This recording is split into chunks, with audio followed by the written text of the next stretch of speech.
먼저 새해를 맞이해서 하나님의 선하신 인도하심이 항상 여러분과 함께 하시기를 바랍니다. 제가 이 자리에 8번째 서는 것 같습니다.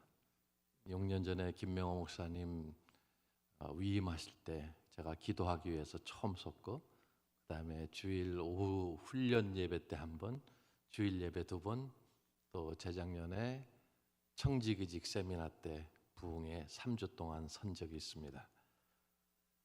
이렇게 신년 새벽 특별 부흥회를 하면서 많은 분들이 이제 올해는 새벽 기도를 좀 열심히 나가야겠다라는 생각도 하고 마음의 결심을 합니다. 오늘 보니까 제가 5일째 5번째 하는 것 같아요. 근데 큐티를 하거나 새벽 기도를 하거나 여러분 작심삼일이란 말 있죠.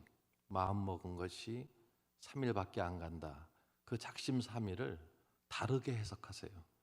3일밖에 안 가니까 3일마다 한 번씩 마음을 먹는다. 그래서 여러분이 이렇게 큐티를 하시거나 또 어떤 결심을 해서 3일밖에 안 가면 3일에 한 번씩 마음을 굳게 먹으시면은 오랫동안 지속할 수 있습니다. 저희 디모데 성경 연구원은 91년에 시작했습니다. 91년. 지금 30년째 사역을 하고 있습니다. 제가 77년에 미국으로 이민을 가서 미국에서 대학을 나오고 또 신학교를 나오면서 졸업하자마자 세운 단체가 디모데 성경연구원입니다. 그래서 탁월한 가르침과 훈련과 자료를 제공하는 이 땅의 촉매자로 존재하고 있는데, 저희의 슬로건은 이렇습니다. 성숙한 성도로 영향력 있는 지도자로. 그래서 크게 월드 티치 사역이라고 미국을 비롯해서 142개국에서 함께 동역하고 있는 그 단체들이 있습니다. 각 나라에. 그래서 142개국에서 동시다발적으로 하는 월드 티치 사역을 통해서 성경 공부 사역을 합니다. 성숙한 성도로 세워가기 위해서. 그리고 존 맥스웰이라는 리더십의 대가인 이큐비라는 단체가 있는데, 그 단체와 함께 185개국과 함께 지도력을 세우는 그러한 일을 하고 있습니다. 그래서 크게 2개입니다. 성숙한 성도로 세우고 영향력 있는 지도자를 세우는 성경 공부 사역과 지도력 사역을 하고 있습니다. 저희는 이것을 5가지 큰 영역이 있는데, 하나는 성경 공부 사역입니다. 성경 공부에 필요한 많은 자료들을 만들어내고, 그다음 티칭 개발, 목사나 전도사나 또 순장이나 교사나 구역장들을 위한 티칭 개발, 그런 자료들을 만들고 있고요. 또 지도력 개발, 교회에서나 사회에서 영향력을 끼칠 수 있는 그런 지도자들을 위한 훈련 과정이 있고, 또 가정 사역이 있고 출판 사역이 있습니다. 저희 성경 공부의 대표적인 것은 여러분이 잘 알 수 있는 구약의 파노라마, 신약의 파노라마가 있습니다. 제가 92년도에 한국의 구약의 파노라마라는 그런 프로그램을 가지고 처음 한국에 와서 사역을 펼쳤습니다. 여러분의 담임 목사 김명호 목사님은 제가 91년에 만났고, 김명호 목사님과 어제 말씀을 전해주신 고종률 목사님과 내일 말씀을 전해주실 서정인 목사님이 우리 디모데 성경연구원의 구약의 파노라마 제1기 강사입니다. 김 목사님하고 고 목사님은 한국의 1기 강사고, 서정인 목사님은 미국의 1기 강사입니다. 이분들의 도움과 후원으로 여기까지 왔고, 현재도 같이 이 사역을 펼쳐나가고 있습니다. 그래서 저희가 한 프로그램이 55가지 정도 됩니다. 그 55가지 중에서 지금도 가장 잘 알려진 것이 이 구약의 파노라마, 신약의 파노라마. 그래서 30년째 이 사역을 펼쳐나가고 있습니다. 그뿐 아니라 티칭 개발 사역이 있습니다. 말씀드렸지만 목사들과 전도사들, 특별히 가르치는 사람들, 교사, 구역장, 순장들을 위한 프로그램이 있고, 또 지도력 개발 사역이 있습니다. 이제 지도자 훈련 과정입니다. 삶의 현장에서 교회에서 영향력 있는 그런 삶을 살아가기 위해서 꼭 들어야 하는 그런 지도력 개발 훈련입니다. 그뿐 아니라 가정 사역, 가정이 너무 중요하잖아요. 그래서 어떻게 하나님이 원하시는 가정을 세워나갈 수 있을까?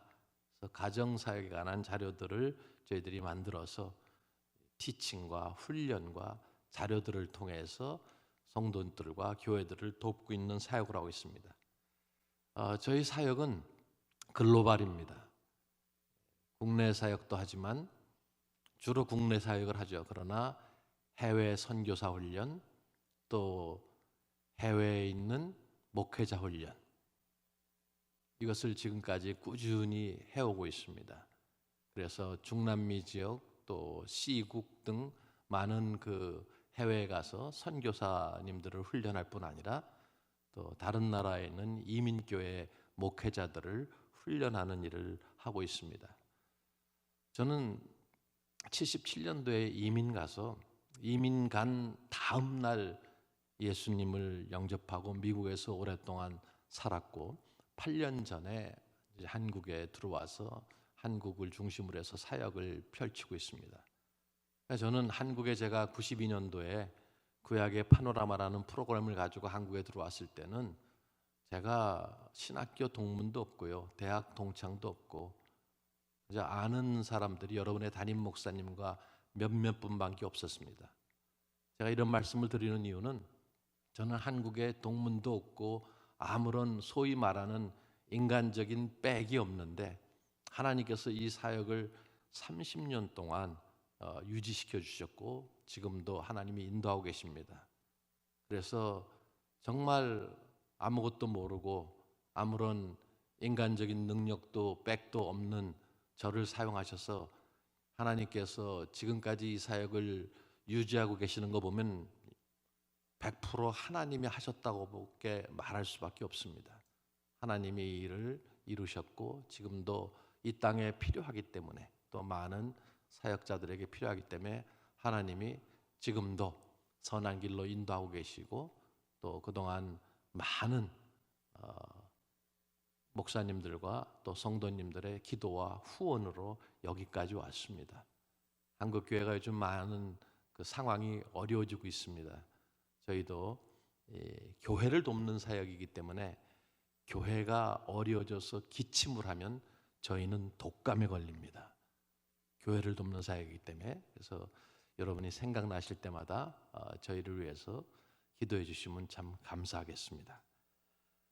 오늘 말씀은 진정한 웰빙 인생을 추구하는 공동체입니다. 진정한 웰빙. 70년도 초에 잘 살아보세라는 그런 노래를 부른 때가 있었습니다. 새마을 운동의 일환으로 이 노래를 많은 사람들이 불렀어요. 잘 살아보세, 잘 살아보세. 우리도 한번 잘 살아보세. 여러분, 그 노래를 부를 때요, 왠지 서글픈 마음이 듭니다. 왜? 우리도 한번 잘 살아보세. 얼마나 어려웠으면 우리도, 도대체 비교의 대상이 누군가? 우리도.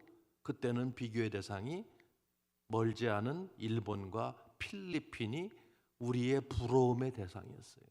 필리핀이 지금은 우리보다 훨씬 못 살지만 그때는 우리보다 훨씬 잘 살아서 우리도 가까운 데 있는 일본과 같이 필리핀과 같이 한번 잘 살아봤으면 좋겠다라는 그런 노래를 불렀을 때가 있었습니다. 그렇게 잘 살아보는 것이 국민들의 꿈이었고 염원이었습니다. 잘 사는 것은 많은 사람들의 염원입니다. 올 한 해도 모든 사람들이 다 잘 살기를 원합니다. 그런데 보통 잘 산다고 말할 때 대부분의 생각은 물질과 연관되어 있습니다.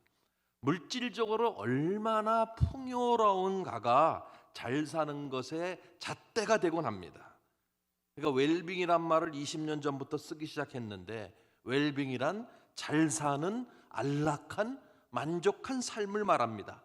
사전을 찾아보면 행복, 안녕, 복지 이렇게 나옵니다.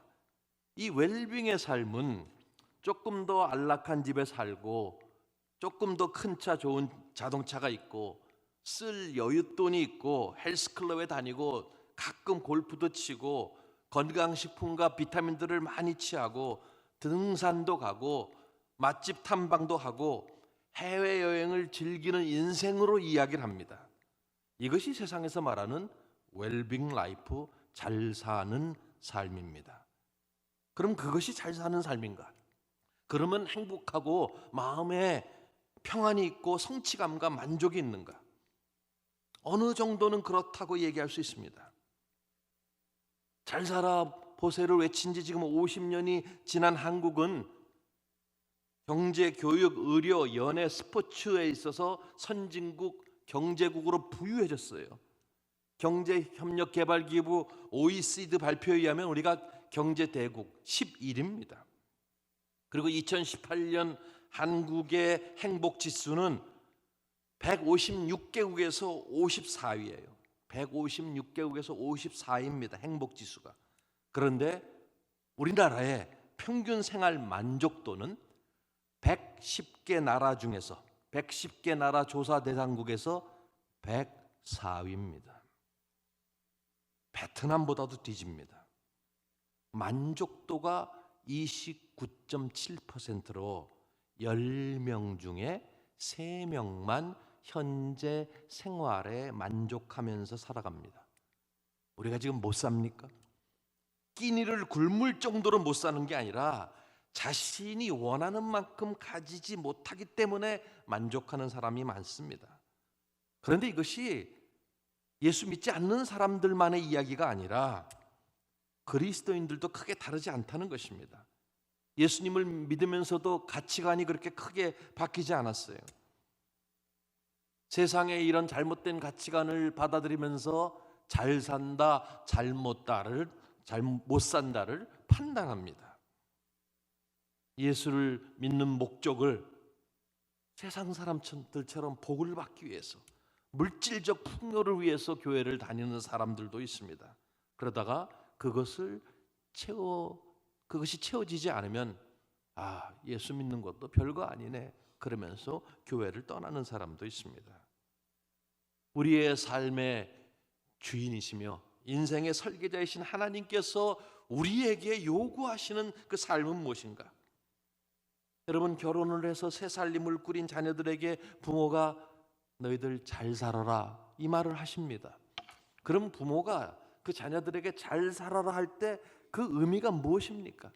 물론 거기에는 물질적으로 너무 쪼들리지 말고 잘 살아라 그 말씀도 있지만, 다른 사람들 보기에 또는 예수 믿는 사람들은 하나님 앞에서 부부가 의좋게 살고 바르게 살라는 그런 의미가 있습니다.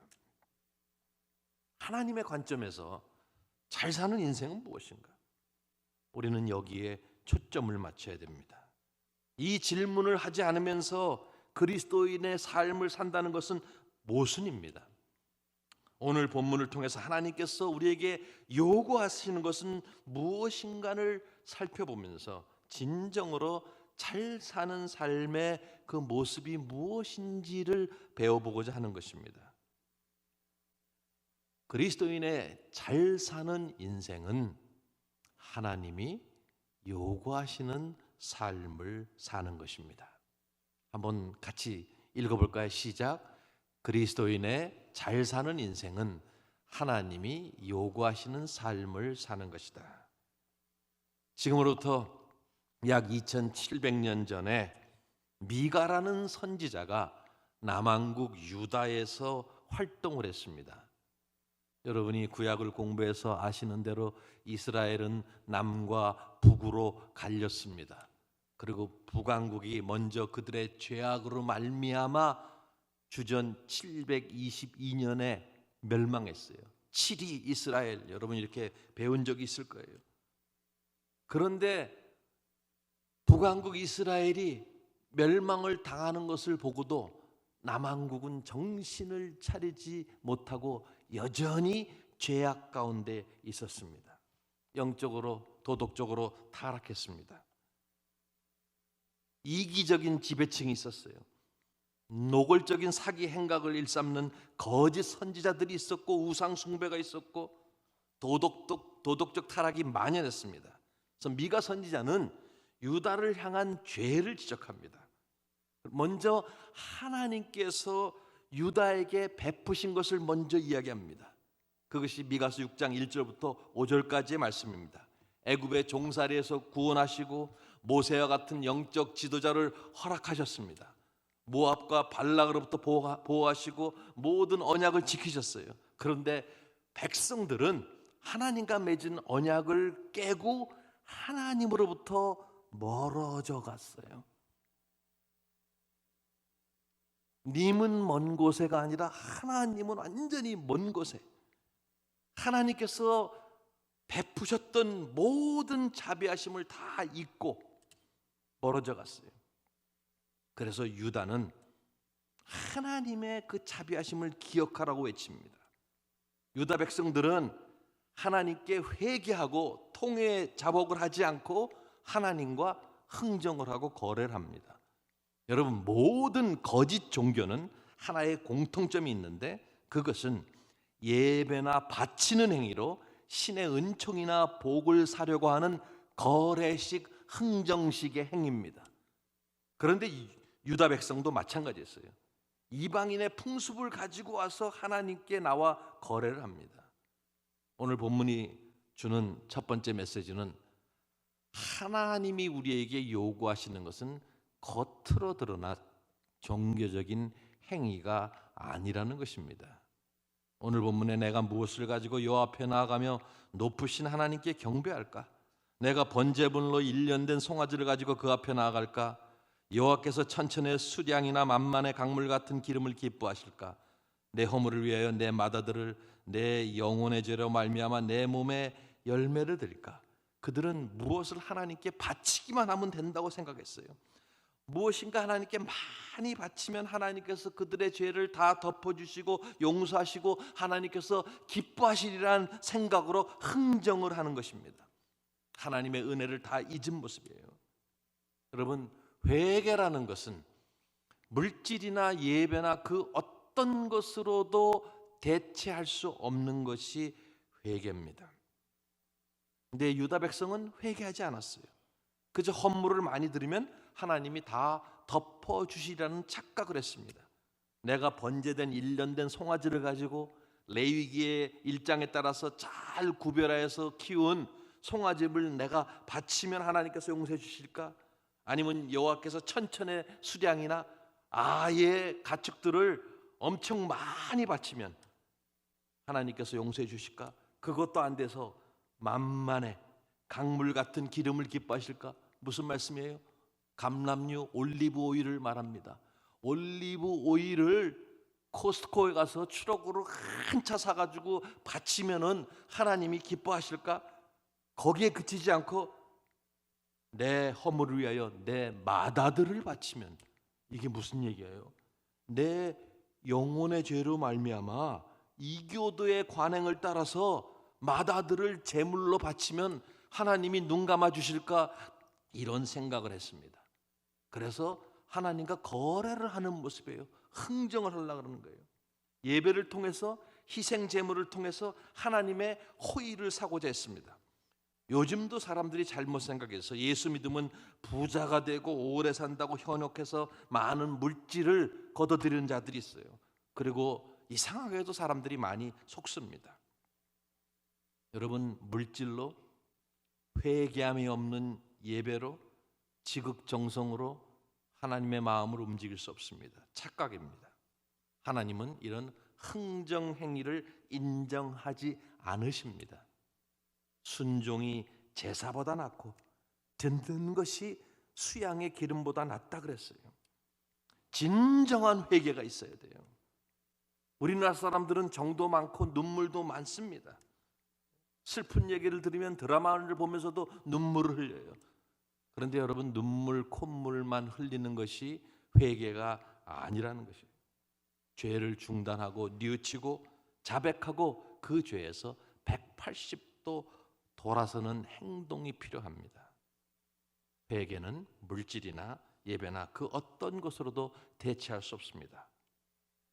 두 번째 주시는 말씀은 하나님 예배는 그리스도의 삶의 필수적이나 예배는 그리스도인의 삶의 필수적이나 순수한 동기와 진실함이 신실함이 요구됩니다. 굉장히 중요한 말씀이에요. 예배처럼 중요한 게 없어요. 그리스도의 삶 필수적입니다. 그런데 예배 드릴 때마다 순수한 동기와 신실함이 요구됩니다. 예배 빠짐없이 드리고 헌금을 꼬박 드리고 새벽 기도를 아무리 오래 한다고 해서 하나님의 복을, 하나님의 호의를 얻을 수 있는 것이 아닙니다. 오해하지 마세요. 예배, 헌금, 기도 너무너무 중요한데 그 동기가 문제라는 거예요. 무엇을 얻기 위해서가 아니라 우리를 구원하시고 우리를 통치하시는 살아계신 하나님 앞에 감사함으로, 기쁨으로, 즐거움으로 예배를 드려야 됩니다. 그 나머지는 다 부차적이에요. 순수함과 신실함이 없는 종교적 행위는 하나님이 기뻐하시지 않는다는 거예요. 하나님은 종교 행위라는 껍데기를 보지 않습니다. 이렇게 예배에 신실하게 참여하는 것이 너무너무 중요하고 우선순위가 되어야 됩니다. 그러나 그것으로 충분하지 않고 신실한 예배와 함께 신실하고 진정성 있는 삶이 따라줘야 된다는 거예요. 하나님은 우리의 진정성을 보세요. 여러분 젊은 세대에게 물어보면 젊은 세대들은 기성세대에게 진정성을 보기를 원한다는 얘기를 합니다. 우리가 예배당에서 아멘 합니다. 그러면 예배당에서 아멘 한 것이 주중의 삶에서 입증이 되도록 살아야 된다는 거예요. 목사님이 설교하실 때 여러분이 아멘, 아멘이 뭐예요? 그렇게 되기를 원합니다. 그랬으면은 우리가 주중의 삶에서, 가정의 삶에서, 학교의 삶에서 그 말씀을 입증하면서 살아야 된다는 거예요. 그래서 하나님이 우리에게 요구하시는 것은 우리의 진정성이 담긴 삶입니다. 이것은 우리의 매일의 삶의 현장에서 드러나야 할 믿음의 실체를 얘기합니다.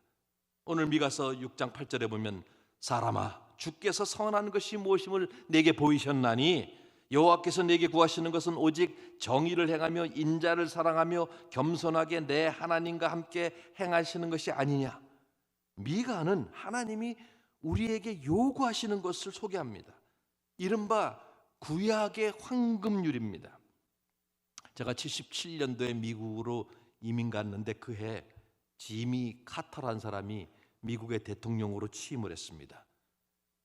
그 대통령이 취임할 때마다 전통을 따라서 성경에 손을 얹고 기도를 합니다. 그런데 지미 카터 대통령은 한 가지를 더 했어요. 미가서 6장 8절을 펴놓고 읽었습니다. 그래서 더 잘 알려진 구절이 오늘 미가서 6장 8절이고 미국의 많은 대통령 후보들이 선거 공약으로 내세운 구절이 미가서 6장 8절입니다. 종교의 뿌리이며 본질이며 언약의 핵심이며 기독교 헌신의 진수인 말씀입니다. 하나님이 기뻐하시는 것은 바로 하나님과 같은 그런 성품을 추구하는 마음이에요. 그래서 오늘 본문의 사람아 주께서 선한 것이 무엇임을 내게 보이셨나니 하나님은 이미 선하신 것이 무엇인지 보이셨습니다. 시내산에서 선한 율례와 계명을 주셨어요. 십계명을 주셨어요. 그 계명과 교훈에 하나님의 그 선을 다 담으셨습니다. 그런데 이스라엘 백성들은 그 선을 잊었던 거예요. 그래서 미가는 그 선이 무엇인지 다시 한번 설명합니다. 하나님께서 요구하시는 것은 많지도 않아요. 세 가지입니다. 그 첫 번째가 옳은 일을 행하는 것이에요. 옳은 일을 행하는 것. 오늘 본문에 오직 정의를 행하며 그랬어요. 이 정의를 행한다는 것은 쉽게 얘기하면 옳은 일을 행하는 겁니다. 무엇이 옳은 일인가? 무엇이 옳은 일인가? 내가 생각하는 것이 옳은 일인가? 신문에 나온 것이 옳은 일인가? 그렇지 않습니다. 하나님의 말씀에 대한 순종이에요. 여기 지금 본문에 나온 정의란 하나님의 명령들과 원칙들에 우리의 삶을 일치시키는 일입니다. 자, 여기 정의의 정의를 제가 드렸어요. 정의 공의란 하나님의 명령들과 원칙들에 우리의 삶을 일치시키는 일이 정의라는 거예요. 성경에는 하나님께서 기뻐하시는 가치와 선택이 있습니다. 그 가치와 선택을 따를 때 우리는 최고의 웰빙, 잘 사는 인생을 살 수가 있어요. 무엇이 옳은 일입니까? 여러분, 여론으로 옳은 일을 결정할 수 없어요. 문화를 따를 수가 없고 우리의 변덕스러운 감정을 따를 수가 없습니다. 하나님의 기준대로 행하는 삶이 옳은 일을 행하는 것이고 그것이 정의를 행하는 것입니다. 그 기준이 하나님의 마음이며 예수님의 마음입니다. 그래서 예수님께서 2000년 전에 그 마음을 전하시려고 이 땅에 오신 것입니다. 예수님께서는 하나님의 왕국을 통해서 하나님의 기준을 이 땅에 세우셨어요. 예수님의 사역은 이 땅의 도덕적, 종교적, 영적, 정치적, 사회적, 경제적인 일에 있어서 하나님의 기준을 세우러 오신 거예요. 그런데 정의라는 건 은혜와 정의가 분리될 수 없다는 거예요. 구원받은 백성들은 삶 속에서 정의, 옳은 일을 행해야 됩니다. 직장과 사회에서 정직하고 성실하게 살아야 돼요.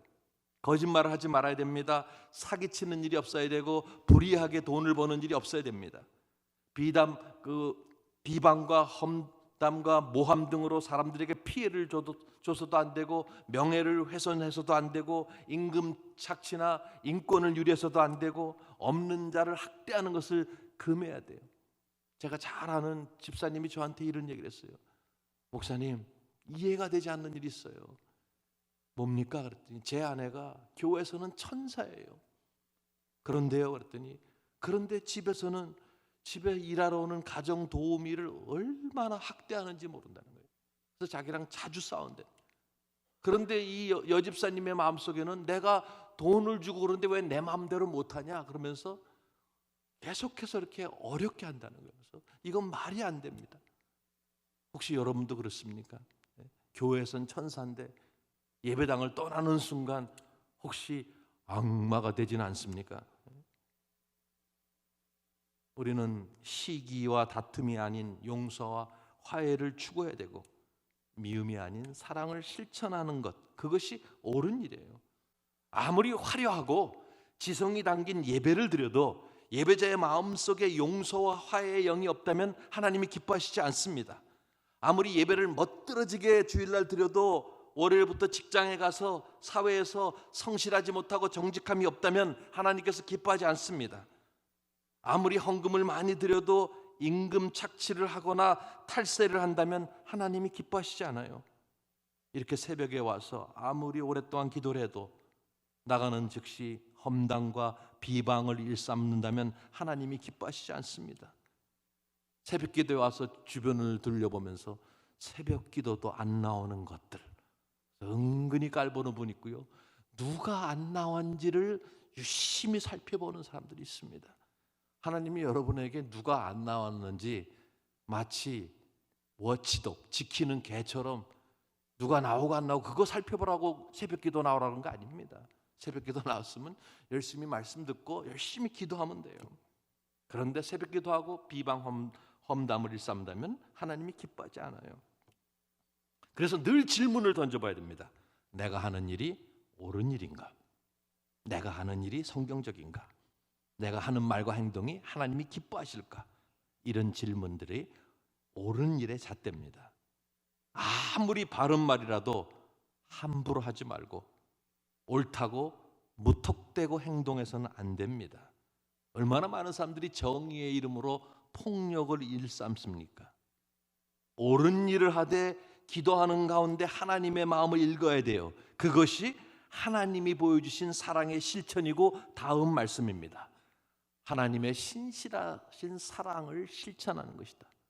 우리가 옳은 일을 하되 하나님의 마음으로 하나님의 사랑과 함께 해야 된다는 겁니다. 인자를 사랑하며 그랬어요. 이 말씀이 어렵죠. 인자를 사랑한다는 게 도대체 무슨 말씀인가? 인자란 말은요, 히브리어로 헤세드인데 종종 긍휼, 자비, 인애 등으로 번역이 되는데 신실한 언약의 사랑이 인자입니다. 하나님이 그분의 백성과 맺은 사랑의 언약으로 갚을 능력이 없는 자들에게 베풀어지는 적극적이고 끝까지 이루시는 무한하신 사랑이 바로 이 하나님의 사랑, 헤셋 러브. 이게 인자라는 거예요. 인자.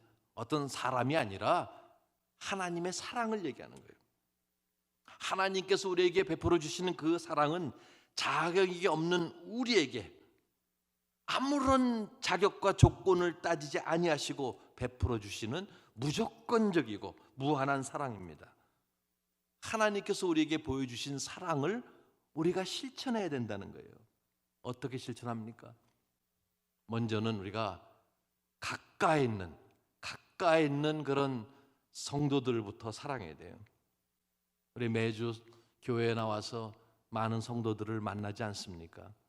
여러분 성도들 사랑합니까? 우리는 너무 따져요. 조건을 따집니다. 노선을 따집니다.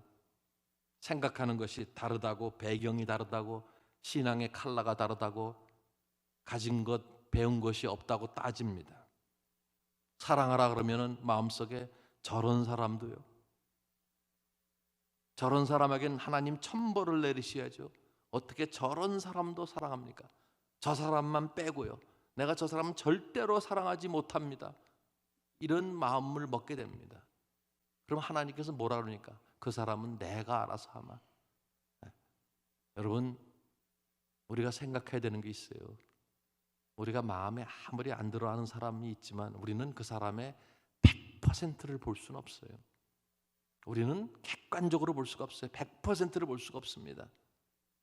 하나님만이 100%를 아시고 볼 수 있기 때문에 우리가 함부로 판단하고 나랑 안 맞는다고 그 사람은 사랑하지 않고 공동체 내에서 제껴놓고 따돌리고 이런 일을 해서는 안 됩니다. 아니 목사님, 저 사람 지가 한 짓을 생각해야죠. 만약에 이런 말씀을 하신다면 여러분, 우리가 한 짓은 어떻습니까? 우리가 한 짓을 곰곰이 따져보면 여기에 지금 앉아있을 사람 하나도 없어요. 저를 포함해서. 하나님의 자비하심으로, 그분의 무조건적인 사랑으로 우리가 지금 이 자리에 앉아있는 것입니다. 믿음의 공동체에서 사랑을 실천하지 못한다면 우리는 헛살고 있는 거예요. 아주 잘못 사는 인생입니다. 그냥 말만 사랑하는 거죠. 그런데 성경에 있는 대로 눈에 보이지 않은 형제를 사랑하지 못하면서 어떻게 하나님을 사랑한다고 말할 수 있겠습니까? 자격이 없는 사람에게도 우리가 생각하기에 전혀 저 사람은 아니다라고 생각하는 사람에게도 사랑을 하는 것이 인자를 사랑함입니다.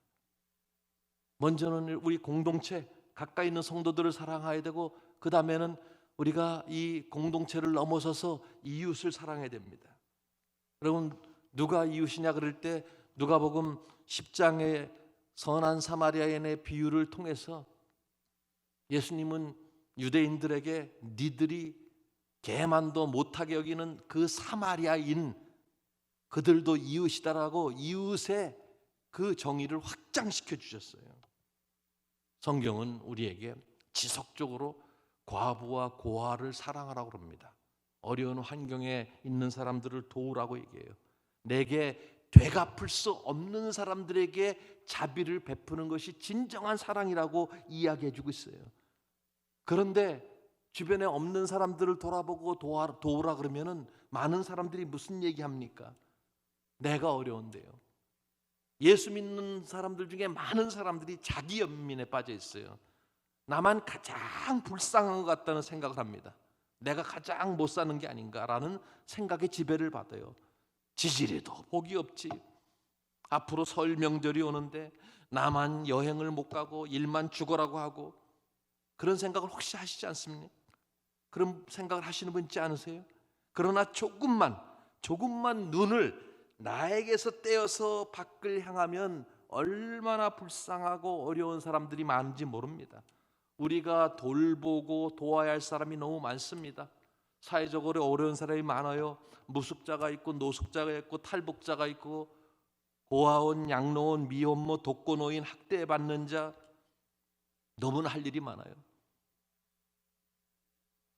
컴패션을 통해서 어린이 양육, 재해를 입은 자들을 돕는 일, 우리에게 되갚을 수 없는 사람들에게 하나님의 사랑을 베풀어야 됩니다. 여러분, 이제 곧 설 명절이 오잖아요. 그때 만나는 친척들, 친지들에게도 아무리 힘들어도 사랑을 베푸시기 바랍니다. 여러분의 다 가족 아닙니까? 그래서 역시 예수 믿는 사람 다르다, 까칠하고 냉정한 것이 아니라 여러분이 인생을 살아가면서 사랑의 사람으로 기억되게끔 삶을 사시기 바랍니다. 그것이 성경적 정의와 사랑입니다. 마지막으로 겸손하게 하나님과 동행하는 것이다. 여러분, 하나님이 제일 싫어하시는 것이 교만입니다. 하나님은 교만한 자를 물리치시고 겸손한 자에게 은혜를 주신다 그랬어요. 교만한 자들은 늘 자기를 드러내며 늘 알아주기를 바랍니다. 자신을 들먹거려요. 자만하고 경솔하고 위선을 부리며 허세를 떱니다. 누가 알아주지 않으면 금세 너 많이 컸구나 이런 얘기를 해요. 저 친구 목에 기부스를 했네, 그 말은 인사하지 않는다는 거예요. 내가 1년 먼저 이 교회 들어왔는데 나중에 온 사람이 인사도 안 한다. 나이도 어린데 인사를 안 한다고. 여러분, 인사에 나이 어리고 나이 많고가 어디 있습니까? 먼저 본 사람이 인사하면 돼요. 교만한 자들은 배우려고 하지도 않습니다. 근데 어떻게 겸손할 수 있는가? 오늘 본문에 그 해답을 줘요. 성경을 여러분이 잘 아시기 위해서는 실력이 좋아야 되는 게 아니라 시력이 좋아야 돼요. 있는 그대로 볼 수 있는 눈이 있어야 돼요. 오늘 본문에 겸손하게 내 하나님과 함께 행하는 것이 아니냐, 여기 보면 내 하나님과 함께, 이 말씀이 균형을 잡아줍니다.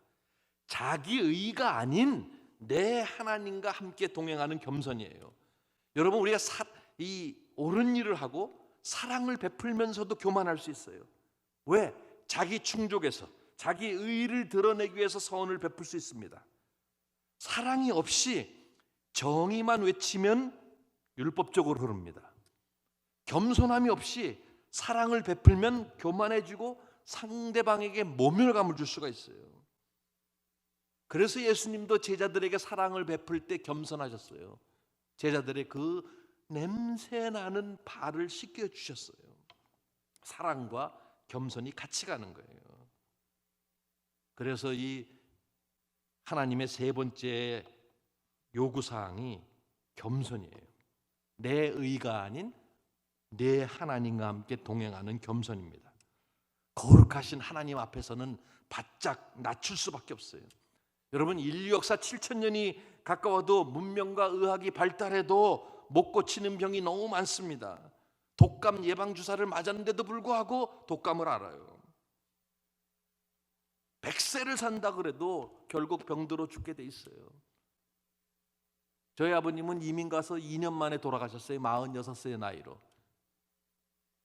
얼마나 제가 저희 아버님이 살았으면 하는 마음을 가졌겠습니까? 속수 못 채겠어요. 그게 우리의 연약한 인간의 모습입니다. 그런데 인간이 기고만장해서 하나님 앞에서 까불 때가 있어요. 왜 그렇습니까? 하나님 앞에서 철저히 깨지고 부서진 경험이 없기 때문입니다. 거룩하신 하나님 앞에서 인간의 연약함과 죄성과 한계를 깨달아야 되는 거예요. 그 경험이 없기 때문에 항상 거들먹거리며 사는 거예요. 우리는 하나님 앞에서 철저히 부서지고 매일 납작 엎드리는 삶이 요구됩니다. 이스라엘이 하나님께서 베푸신 것을 잊고 다 잊고 교만해졌어요. 이스라엘은 하나님이 400년 동안 애굽에서 종살이 하는데 구원시켜 준 거 잊어먹었고, 홍해를 가르시고 건너게 하신 거 잊어먹었고, 광야에서 40년 동안 입히시고 먹이신 거 다 잊어먹었어요. 요단강의 기적을 통해서 가나안 땅을 새로운 정착지를 주시고 모든 베푸신 사실을 다 잊어먹었어요. 여러분, 우리가 IMF 때 쫄딱 망하는 줄 알았는데, 그리고 2008년에 세계적인 경제적 침체가 왔을 때 굉장히 어려웠는데, 작년에도 올해도 지금 어려운데 하나님께서 이 순간까지 먹이시고 입히시고 지금 이 자리에 앉아 있다는 사실부터 감사해야 됩니다. 여러분, 겸손이 뭐예요? 겸손이 공부 못하는 아이가 나 공부 못해요, 이게 겸손이에요?